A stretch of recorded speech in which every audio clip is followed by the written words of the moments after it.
Adil Gəray 1919-cu ildə Bakıda anadan olmuş, 1973-cü ildə isə vəfat etmişdir. O, Azərbaycanın tərzanı, pedaqoqu, dirijor və bəstəkarıdır. Həmçə Azərbaycan SSR əməkdar artistidir. Adil Gəray yaradıcılığında onun həm pedaqoq, dirijor, həm də bəstəkar kimi fəaliyyət göstərdiyini görürük. Bəstəkarın musiqi aləti Azərbaycanın xalq çalğı aləti olan tar alətidir.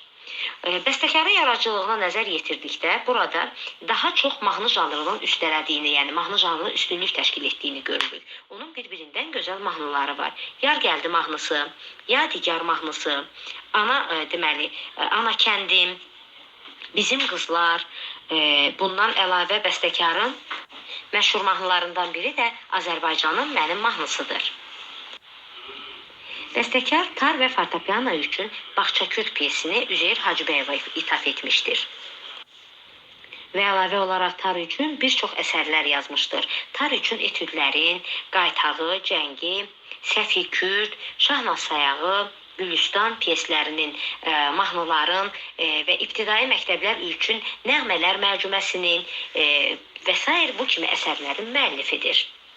Yəni, hazırda ibtidai məktəblərdə, musiqi məktəblərində nəğmələr məcmuəsi dərs vəsaiti kimi istifadə olunur. Bəstəkarın tar üçün yazdığı tar üçün etüdlər məcmuəsi 7 muğamdan ibarətdir. Raz, Şur, Seygah, Çahargah, Bayat Şiraz, Mahur, Hindi, Şüştər muğamları əsasında etüdlər bəstələmişdir. Həmçinin bu etüdlər kitabı muğamlarımızı öyrənməyə və daha da dərindən yiyələnməyə bizim üçün bir vəsaitdir.